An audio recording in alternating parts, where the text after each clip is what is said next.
Kahit man nga po mga idol, sobrang nahirapan ng Denver Nuggets sa first round laban sa Clippers, nagawa para naman nga po nilang ma-close out ang pagkapanalo sa Game 7. Dahil sa pangyayari, aabante nga sila sa second round kung saan kakalabanin ng best team na OKC Thunder. Ibig sabihin, magkakaharap nga sa isang 7-game series ang dalawang top contender sa pagiging MVP. Kaya tatawagin nga po ang kanilang serye bilang Battle of MVP na siguradong magiging mainit at aabangan. Pero kahit man inaasahang magiging dikit ang bakbakan, may lumabas nga pong balita na nanatiling liyamado ang OKC Thunder dahil sa pagkakaroon nila ng home court advantage at sila nga daw ang mas malakas na team sa regular season.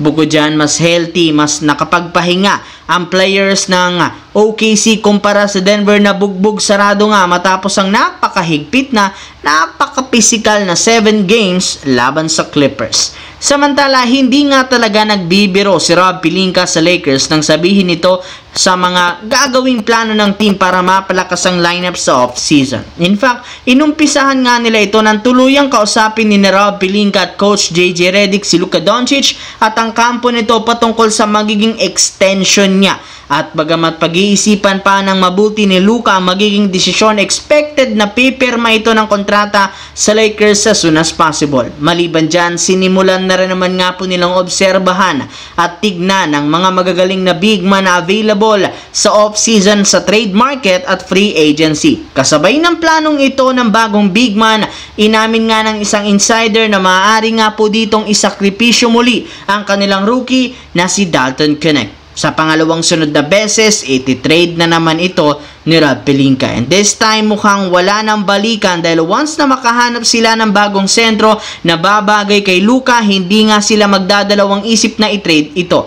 Well, kahit man malaki ang potensyal ni Knecht, hindi pa rin naman nila masyadong pinagkakatiwalaan since hindi nga nila siya ginagamit sa playoff series laban sa Minnesota. Kaya mas mabuti nga kung gagamitin ito ng Lakers bilang asset para mapalakas ang team. Halos lahat nga po mga idol ng mga fans ng Golden State sobrang nadismaya sa pagkatalo ng team sa huling dalawang laro dahil sinayang nga nila dito ang pagkakataon na masarado ang serye at dumiretso sa second round. Maging ang anak ni Stephen Curry na si Cannon Curry sobrang nadismaya sa Game 6 kung saan ayaw pa nga nitong kausapin ng kanyang ama. Dahil sa pangyayari, may ilang mga fans ang nagsabi na mukhang nagkaroon si Stephen Curry ng napakalaking motibasyon para magkaroon ng magandang performance sa Game 7. Mismong si Curry na ang nagsabi sa interview maging siya hindi rin naman makapaniwala sa naging performance niya. Kaya sisikapin nga nitong mapa-improve sa Game 7. Alam rin naman niya kung gaano ito kahalaga para sa team kaya gagawin niya ang lahat upang makauha ang panalo bukas kahit man nasa loob ng home court ng Rockets maglalaro. At yan ay isang banta ni Stephen Curry.